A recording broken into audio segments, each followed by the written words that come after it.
guys, it's Justine here from I Should Read That. Every year I save £1 for every book that I read so I can buy a buttload of books at the end of the year.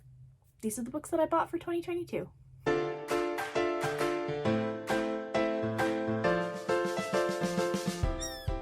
So first things first, credit where credit is due. This whole idea of saving £1 per book that you read is the brainchild of my friend Aoife, who is a booktuber. She's marvelous and wonderful. I will link her down below so you can go and follow her. This is one of the best contributions to my life. So thank you, Aoife. But joking aside, I really enjoy having like this little pot of money that grows and grows, and at the end of the year, because I usually read over 100 books every year, I have over £100 to spend on even more books. I was thinking that maybe next year I might actually save £2 per book, which is pushing the boat out, but I haven't quite decided yet. You can do any kind of method that you like. I have mine in like a digital savings app. I used to do it in cash. It's a really nice and easy savings method if it's something that you feel like you can manage. But anyway, we're here for the books. So I read 117 books last year, which meant I had £117 to spend. I don't usually shop for books on Amazon, but I tend to get this particular book haul from Amazon because it just stretches your money a little bit further. I've said in my Christmas book haul video that I basically, because this year is going to be all about TBR reduction, I did my best to set myself up for failure in 2022. But here are the books that I got with my pound per book savings. First up is a book that I've already read, but I listened to the audiobook and I wanted the physical copy for my lovely collection. This is The Bullet That Missed by Richard Osman. This is the third book in the Thursday Murder Club series, which I absolutely adore. They're cozy mysteries that are all set in basically a British retirement community. All of our main characters are pensioners and they have this wonderful friendship and they all love true crime, and they seem to be getting themselves mixed up in a lot of true crime situations themselves. I'm so invested in the characters and their stories, not just the main characters, the side characters as well. I love them all. The audiobooks are marvelous, would highly recommend, and these books are just really good fun. I found the first book to be just okay. The second book is fantastic, and this one was really good as well. So the rest of these I have not read yet.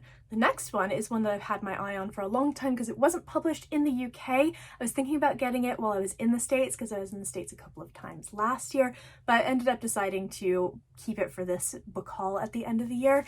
This is History of Wild Places by Shea Ernshaw. I believe this is her adult debut. She wrote a fantasy, I think, duology, the Wicked Deep series. YA fantasy, haven't read it yet, on the shelf. Classic, but I was really intrigued by this one, not only because it has a marvelous cover, but it's got such an incredibly mysterious blurb that doesn't tell you a huge amount of what's going on, which, as you know, I love. In this book, it seems like we follow a couple of timelines. So we have a young man named Travis who has a sort of gift for finding people. He's sort of hired by families as a last resort. He only requires one object from the person who is missing. Sounds like possibly a psychic or a fake psychic. We'll find out when I read the book. And he is basically hired on to find this woman named Maggie St.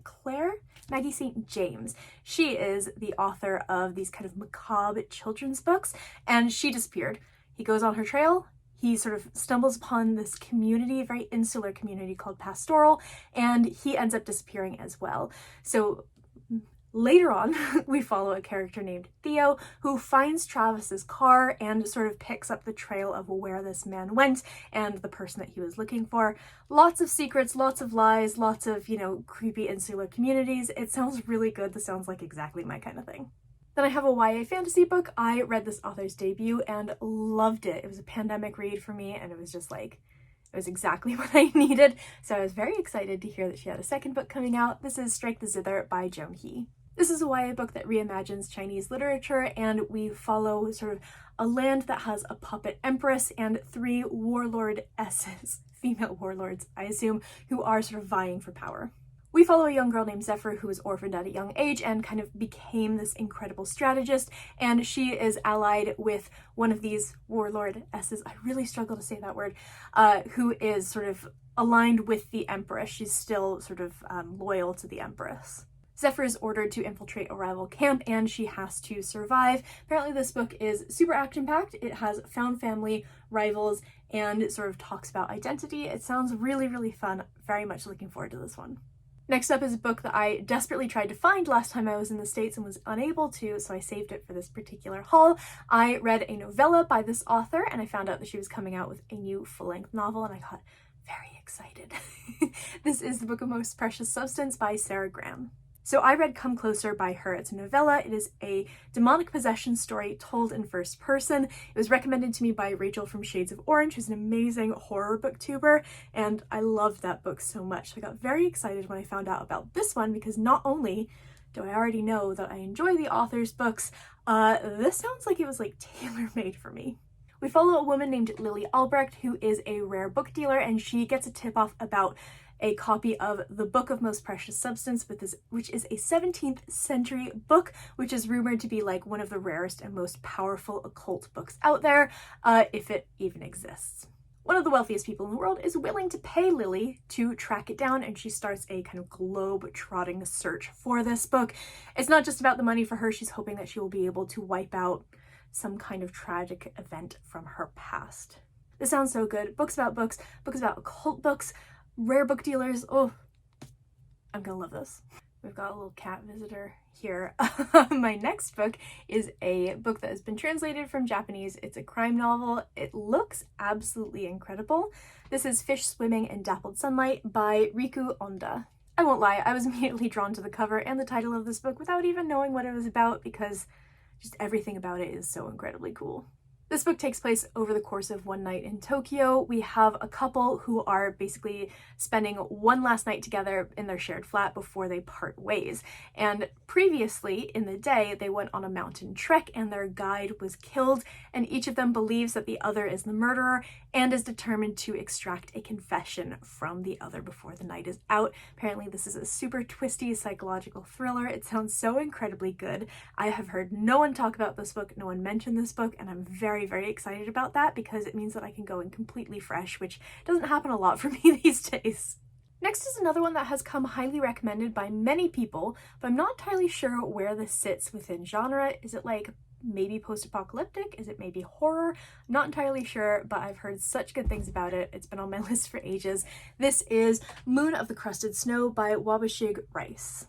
This book takes place, I believe, in a First Nations town in northern Canada, and winter is looming in this frozen area, and all of the power goes out in this community, and people begin to realize some of the shortfalls in their community. Then we have some unexpected visitors who arrive from the south, and there's divisions within the community, and I think things start to go really wrong. I'm really intrigued by this book. I really love any horror books that are set in this kind of like frozen, wintry setting. It sounds really good, really intriguing, again, really vague, and I'm very excited to go ahead and tackle this one. I think this is going to be one of the first ones that I go ahead and pick up, because I just gotta know what happens. Then we have some contemporary romance. This is The Dead Romantics by Ashley Boston. Not normally what I would pick up, because I don't read a lot of romance these days, but I really like her writing. I have read her Geekerella series, which is one of the few YA contemporary series that I really enjoy, and I'm very interested to see how ghost romance is gonna go. So we follow Florence Day, who is a ghostwriter for a very successful romance series, and she is basically dumped, and she no longer believes in love, which makes her job very difficult. However, her infuriatingly hot and stubborn editor will not give her an extension on this deadline, and she is convinced that her career is over. Then a tragedy strikes and she has to return to her hometown, and lo and behold, the ghost of her really hot and infuriating editor is at her door. Sparks fly, and he helps her realize that love isn't dead after all. Really want to know how ghost romance is going to work. If you've read this, don't tell me. I want to find out on my own. This next one is one that I have been seeing all over TikTok. I'm really looking forward to reading this, because it has an amazing title. You Can't Spell Treason Without T by Rebecca Thorne. This is a cozy sapphic fantasy romance where we have two people who are in incredibly dangerous jobs. One is one of the queen's guards, and the other is the most powerful mage in the land, and they decide they're going to leave this life behind and open up a tea-serving bookshop together. But their previous lives end up catching up with them, and what follows is a cozy tale of mishaps, mysteries, and a murderous queen throwing the realm's biggest temper tantrum. This sounds really fun, really charming. The second book has a cover out now, so I am really ready to hop aboard the hype train for this one. Next is a collection of short stories. This was recommended to me by Angela from Literature Science Alliance, who, if you're looking for short stories collections, is absolutely the person to go to. This is Talk to Me. This is an anthology of Arctic horror stories. As I said with Moon of the Crusted Snow, I love any horror that's going to be set in kind of an Arctic or wintry setting. These are, if not all Indigenous authors, and I believe they're mostly Indigenous authors, and I believe there's 9 stories in this book. I'm really looking forward to this. I want to read more short story collections in this year because they're a really easy thing to kind of dip in and out of, and I feel like that's going to really help me with my sort of goal to read a little bit every single day. Really looking forward to this. I think this is going to be great. Then I have a book that I bought because my coworker was reading it and really enjoyed it. This is Hare House by Sally Hinchcliffe. This is a Scottish Gothic horror novel. We follow a woman who is moving to the remote southwest of Scotland to make a new home for herself on a cottage on the lands of a great manor house. She ends up befriending the landlord and his sister, but she also learns a little bit more about this sort of area that she's moved to. It may not be quite so tranquil as she initially thought. We've got whispers of witchcraft and young men going mad. This sounds like exactly my thing. It sounds like the perfect thing to read in winter. The next book is one that I've seen everywhere, and I'm really, really intrigued by it. I don't know a huge amount, but it seems to be posh woman who's a food critic who becomes a cannibal. This is A Certain Hunger by Chelsea G. Summers. Again, I don't know a huge amount about it, but it sounds really, really fun, kind of indulgent and gory and messy and excellent. And then last but not least, I have 2 books by the same author. The first one is Her Body and Other Parties, and then I have In the Dream House by Carmen Maria Machado. Her Body and Other Parties is a genre-defying collection of short stories. Again, really looking forward to reading more short stories this year. I don't know a huge amount about them, but they came very highly recommended. And then In the Dream House, I can't tell you what this could even possibly be about. I've read the blurb on the back. You can go ahead and click the link down below, because all of these are going to be linked. You can read the blurb, and if you've not read this book, try to puzzle out what it's about, because I have absolutely no flipping clue. I imagine it's probably going to be another genre-defying, mind-bending kind of story, but I got no idea, and more power to the marketing person who wrote that copy, because, like, I'm truly puzzled, but in the best way possible. So those are the 13 books that I bought for myself with the money that I saved from my reading from last year. Again, I think I might go ahead and do £2 per book this year, which would be quite exciting. Yeah, I really like to live my life on the edge. But regardless, this really is one of my favorite things to do during the year. I would highly recommend it, especially because we're at the beginning of the year. You can go ahead and get started early if it's something you think you might want to partake in. I would love to hear in the comments below if you have read any of these books, what you thought about them, and if they're in your TBR as well. I post bookish content to this channel fairly frequently, so go ahead and hit subscribe, check back soon, and I will see you next time.